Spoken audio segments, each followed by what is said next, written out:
My name's Lana, just a regular girl who ended up pouring drinks at Joe's bar downtown after high school. It wasn't anything fancy, but it paid the bills and kept me busy. That's where I first laid eyes on Daniel.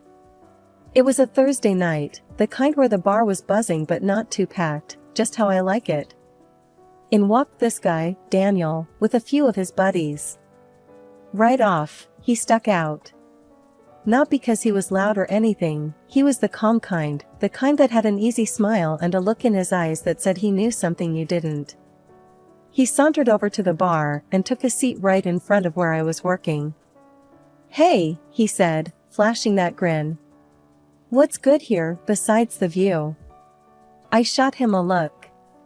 "Beer's cold, if that's what you mean," I replied, not letting on that I caught his cheeky compliment. His laugh was genuine, and it made me smile despite myself. "I'll take one then, and whatever you recommend for yourself. Let's make it two," he added. Pouring the drinks, I couldn't help but notice the way he watched me, not in a creepy way, but like he was actually interested in what I was doing. "So, you come here often?" I joked as I handed him the beers. "First time, actually. My friend said this place has the best service in town." "Guess they were right," Daniel said, his eyes not leaving mine. We chatted more than I usually did with customers. He told me about his college days, all fancy and full of big words I didn't bother to remember. And I told him about growing up here in town, how I always thought I'd do something more but never figured out what that more was. "You're interesting, Lana," he said out of the blue. "Not like the usual crowd in here." I raised an eyebrow. "Thanks, I guess. You're not too bad yourself, for a rich boy." He laughed again, that sound that filled up the space around us. "Rich boy, huh? Trust me, having money's not all it's cracked up to be." We got interrupted then by his friends, who were ready to move on to some club or another. He stood up, tossed a 50 on the bar, way too much for 2 beers, and winked. "Maybe I'll find that right company if I come back here." And just like that, he was gone, melting into the crowd with his friends. But something about him lingered, like the echo of his laugh in my ears, making me wonder if I'd see him again. Daniel started showing up at the bar every single night after that first encounter. At first, I figured he was just like any other guy, killing time with a beer and small talk. But then, the talks got longer and a whole lot more personal. He'd settle into his usual spot, and as I wiped down the counter or restocked the shelves, he'd tell me bits and pieces about his life, his family. "My dad's pretty big into politics," he'd say with a casual shrug, like he was talking about the weather, not dropping that his father was one of the state's top politicians. "And Mom, well, she's a housewife, keeps everything running smooth at home." The more we talked, the more I saw past the polished surface. Sure, he had money and a name that opened doors, but there was something else, something real that I couldn't quite put my finger on. And despite my better judgment, I found myself looking forward to those evenings when he'd show up. One night, it all changed. He came in looking serious, his usual smile nowhere in sight. "Lana, I've been thinking," he started, hesitating a bit. "How about we go out tomorrow? Somewhere nice, not just here." It was sudden, but not unwelcome. "Like a date?" I asked, trying to sound cool but feeling my heart thump a little harder. "Yeah, a date," he confirmed, his smile back as if he'd won some sort of victory seeing my reaction. That date led to another and another. Before I knew it, we were seeing each other every day. Daniel talked about his life, and I shared mine. He'd laugh off the differences, saying, "Wealth's my only drawback, you know." But it wasn't just his wealth. Daniel loved the high life, parties, late nights, the kind of leisure I could hardly imagine. He brushed off my concerns with a wave. "Things will change, Lana. You'll see." Then came the night he wanted me to meet his parents. I was a bundle of nerves. We drove up to their mansion, the kind of place you see in movies, with sprawling gardens and more rooms than you'd know what to do with. His mother, Mrs. Patricia Gilmore, was as chilly as the marble floors, sizing me up like I was something she'd found stuck to her shoe. "A waitress," she said, her voice dripping with disdain. Really, Daniel, you expect her to fit into our world? His father, Gerald Gilmore, however, beamed at me as if I was the first honest thing he'd seen in years. Lana, dear, it's refreshing to see someone from real life. You're just what we need. A bridge to the common man, right before the elections. I didn't know whether to be flattered or offended. The dinner was tense, Mrs. Gilmore sniping comments under her breath, Mr. Gilmore countering with grand declarations about my refreshing simplicity. At one point, Mrs. Gilmore had enough, standing up so fast her chair almost toppled over. I will not stand for this, she hissed, storming out of the room. Mr. Gilmore just winked at me across the table. Don't you worry, Lana. Everything will be just fine. That wink was supposed to reassure me, but it felt like I was being swept into a game I didn't know how to play. Weeks later, Daniel got down on one knee, right there in the bar where we first met, with the same cheeky grin he had that first night. Marry me, Lana, and let's show them all how it's done, he said. And I, lost in the moment and in him, said yes. The wedding was anything but the quiet affair I'd hoped for. From the moment Daniel popped the question, his father took over the whole show. He insisted on a grand ceremony, one that would be talked about far and wide. It'll be perfect for the campaign, he'd say with a sly grin, every time I brought up keeping things small.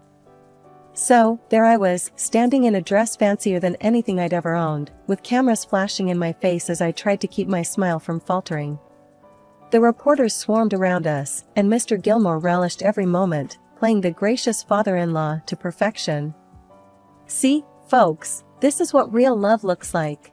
Unity across different worlds, he announced to the cameras, slinging his arm around me a little too tightly. I glanced over at my parents, sitting off to the side, their expressions a mix of awe and discomfort. They weren't used to this kind of spectacle, and frankly, neither was I. Mrs. Gilmore, decked out in a dress that probably cost more than my dad's car, pasted on a smile that didn't quite reach her eyes. She leaned in during the photo op, whispering through clenched teeth, "Smile, Lana. Today, we're all family."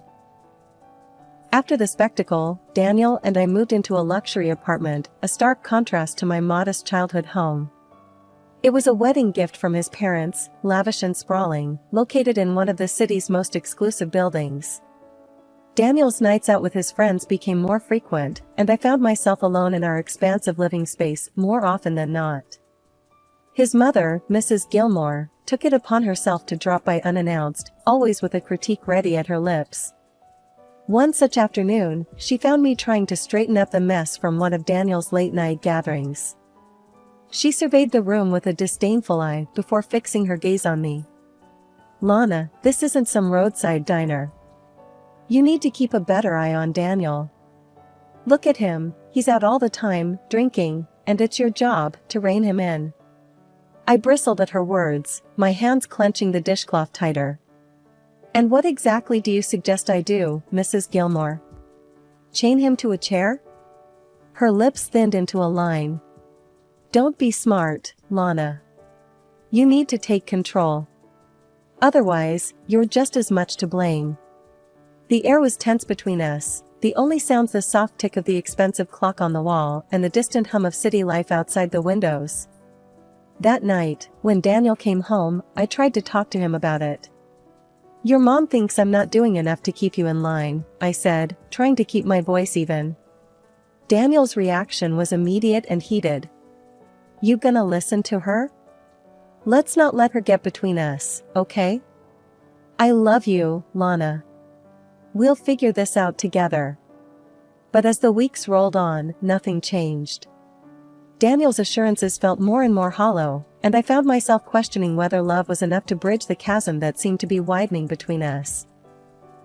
Living the high life wasn't all it was cracked up to be, not by a long shot.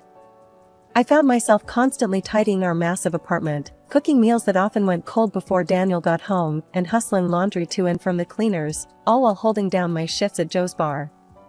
Meanwhile, Daniel, with no job on his horizon, seemed content to blow through his hefty allowance on nights out with his friends. Daniel's mother, the queen of high society gossip, made sure everyone knew her twisted version of our life. According to her, I was the villain, a dumb, greedy woman who led her poor son astray with my low-class ways. It was a normal day at the bar when she decided to bring her highfalutin friends for a casual lunch. The moment they strutted in, I knew I was in for it. They perched at the bar, their noses turned up like they smelled something foul. Mrs. Gilmore waved me over with a flick of her wrist, her voice loud enough to turn a few heads. "Lana, darling, could you hurry up? We don't have all day, and we expect proper service even in this establishment." Her friend snickered, their eyes scanning the bar with barely disguised contempt. I forced a smile, taking their orders while my hands itched to dump a tray of drinks right into their laps. "Make sure the glasses are clean, dear. We wouldn't want to catch anything," one of her cronies quipped, her laughter sharp as shattered glass. "Yes, ma'am," I replied, my tone syrupy sweet. I delivered their drinks and food with a smile plastered on, though inside I felt anything but cheerful. As I passed by with another order, Mrs. Gilmore grabbed my arm, her grip tight. "You know, Lana, it's a shame you don't use your husband's money to better yourself. Maybe some classes in etiquette? Or a seminar on how to be a supportive wife?" I pulled away gently, keeping my voice steady. "I appreciate the advice, Mrs. Gilmore. I'll give it all the consideration it deserves." The bar couldn't close fast enough that day. Each comment, each condescending look from that table, added weight to the growing dread that this was my life now, scrutinized and scorned, no matter how hard I tried. Back at our apartment, the silence was a stark contrast to the chaos at the bar. Daniel was out again, the note on the fridge a weak apology for missing dinner. I was left alone with my thoughts, which were as cluttered as the untouched plates on our dining table. Meanwhile, I started paying the bills from my own tips, because Daniel's idea of budgeting was seeing how quickly he could spend his money each month. Groceries, utilities, even the damn cable bill, I covered them all. His promises to get his act together and find a job were as empty as our conversations. The election season was in full swing, and Mr. Gilmore was more eager than ever to parade me around at every possible public event. He'd introduce me with great fanfare, always emphasizing how his son had married a simple girl from the people. At rallies, dinners, and interviews, I wore my smile like a mask, nodding and playing the part of the approachable daughter-in-law. But behind the smiles and the polite applause, I was weary. The constant scrutiny, the endless small talk with people who cared more about my story as a campaign tool than as a person, it was exhausting. More than once, I found myself eyeing the exits at these events, longing for nothing more than to run out and never look back. One evening, after yet another fundraiser that had stretched on for hours, Mr. Gilmore pulled me aside, his hand gripping my shoulder a little too firmly. "Lana, I need you to keep this up. You know, your cooperation is crucial. Remember, your lifestyle, this apartment, it's all thanks to our support." I nodded, the thread in his tone clear as glass. "Of course, Mr. Gilmore. I understand." It wasn't just the campaign that was putting pressure on me. Things at home were no better. Daniel's behavior had escalated from neglect to outright destructiveness. He'd come home late, if he came home at all, often drunk and sometimes barely able to stand.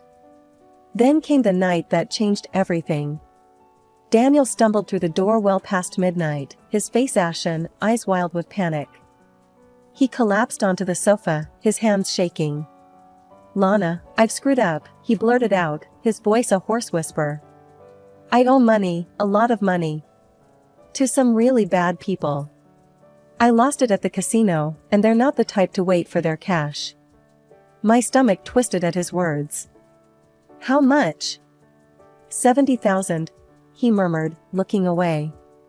I felt cold all over. $70,000? He nodded, miserable.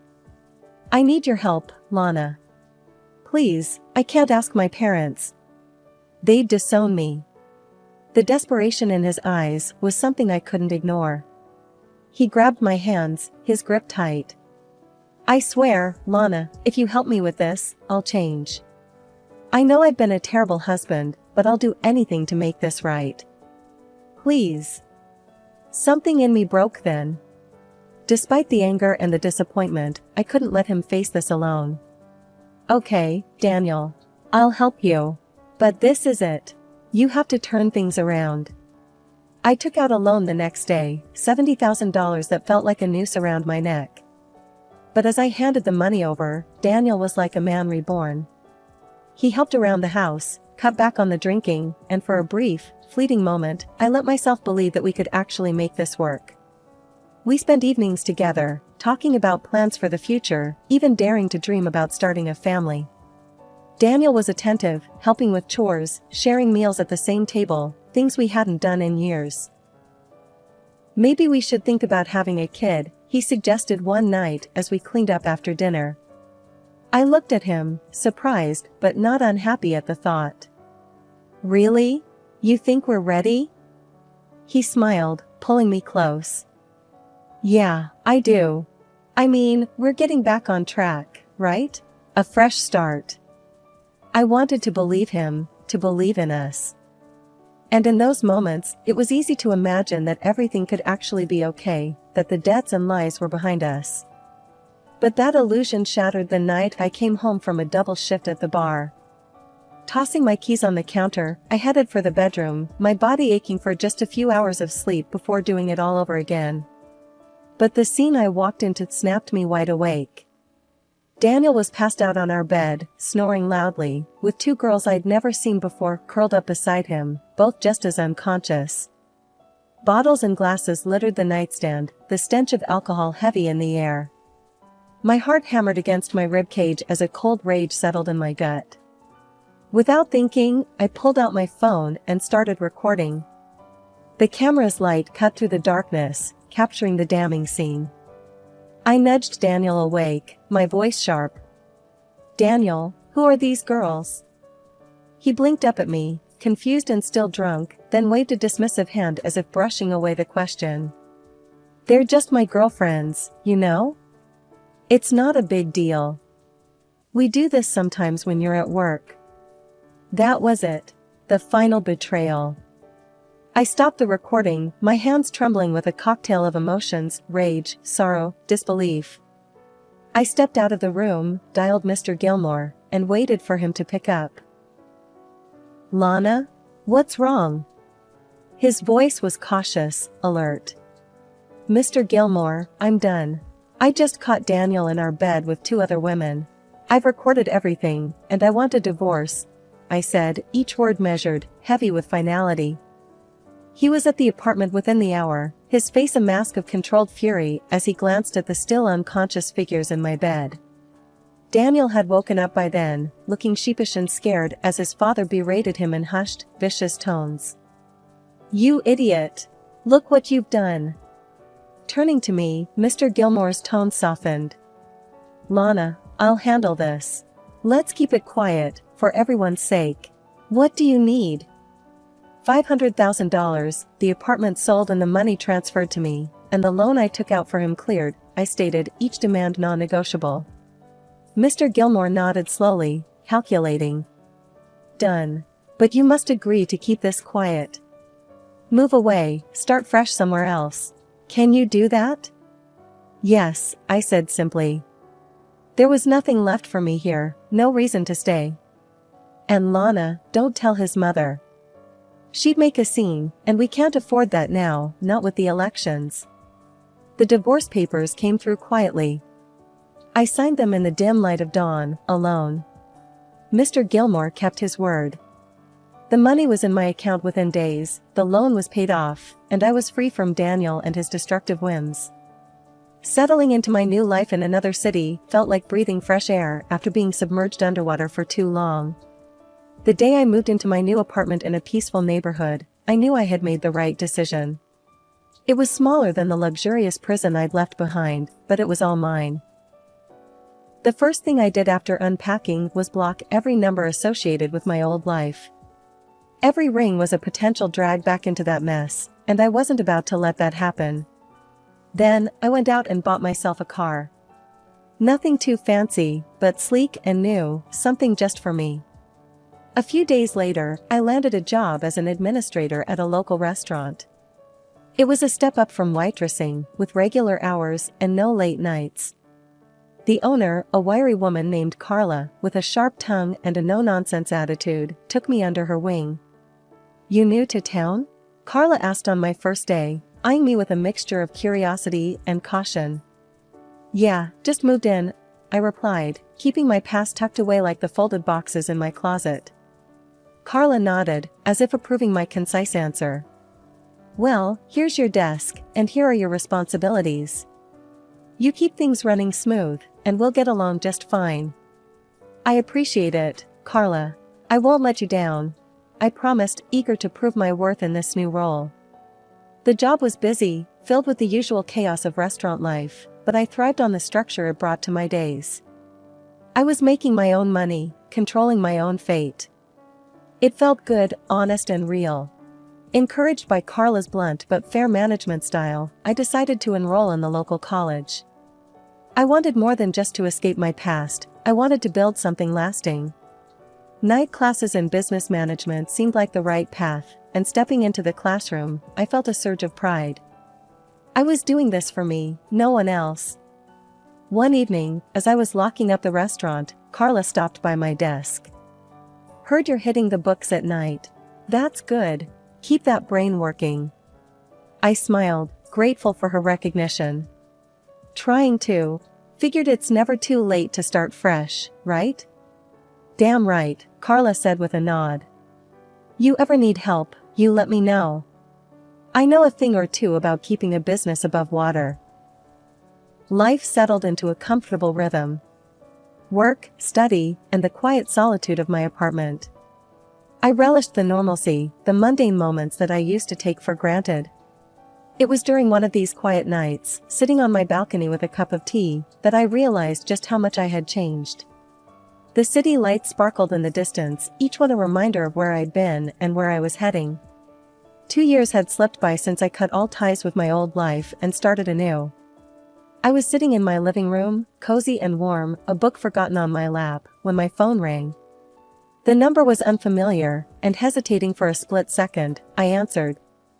"Lana, this is Patricia Gilmore." The voice came through, high-pitched and frantic. "Daniel is in trouble because of your negligence." I was taken aback. "Mrs. Gilmore, slow down. What are you talking about? What trouble?" She was nearly breathless with agitation. "An unknown friend of Daniel called me. He said Daniel got into a fight with a policeman in a bar. I had to transfer money to keep him out of jail. I took it from our savings, and Gerald doesn't know yet." "Why weren't you there for him?" "Mrs. Gilmore, listen to me very carefully," I said, my voice calm and clear. "Daniel and I have been divorced for 2 years. I haven't seen or spoken to him since." There was a pause, and then, "Divorced? What are you talking about? Why didn't anyone tell me?" "You didn't know because it was meant to be kept quiet for the family's sake, for the election and all. I'm sorry you were left out, but I am no longer part of Daniel's life or your family." "And what happened to the policeman and Daniel?" Her voice cracked, and I could hear the confusion and fear seeping through. Laughing softly, I tried to find some humor in the absurdity of the situation. "Mrs. Gilmore, you've been scammed. There's no doubt about it. These scammers probably made up the whole story about the policeman just to trick you out of your money." There was a pause on the line as the realization sank in. Her voice quivered, fear replacing the anger from moments before. "Scammed? Oh no, what have I done?" Her tone was frantic, the weight of her mistake crashing down. "Can't you just lend me some money to put back before Gerald finds out?" "Please, Lana." "Mrs. Gilmore, I can't. It's not my place anymore. I've moved on. You need to handle this with your family," I replied, firm yet not unkind. Her crying intensified, then turned to anger. "You could help, but you choose not to. You're just as selfish as everyone said." I sighed, a deep, weary release. "I'm sorry you feel that way. I truly hope you sort this out, but I must go now." I hung up before she could reply, her sobs echoing in my ear even after the line went dead. Looking around my peaceful apartment, the stark contrast between my current life and the chaos of the past made me shudder. I picked up my phone again, this time navigating through the settings to block yet another number. As I set the phone down, a sense of finality washed over me. I was truly free now, no longer entangled in the web of deception and greed that had once defined my life.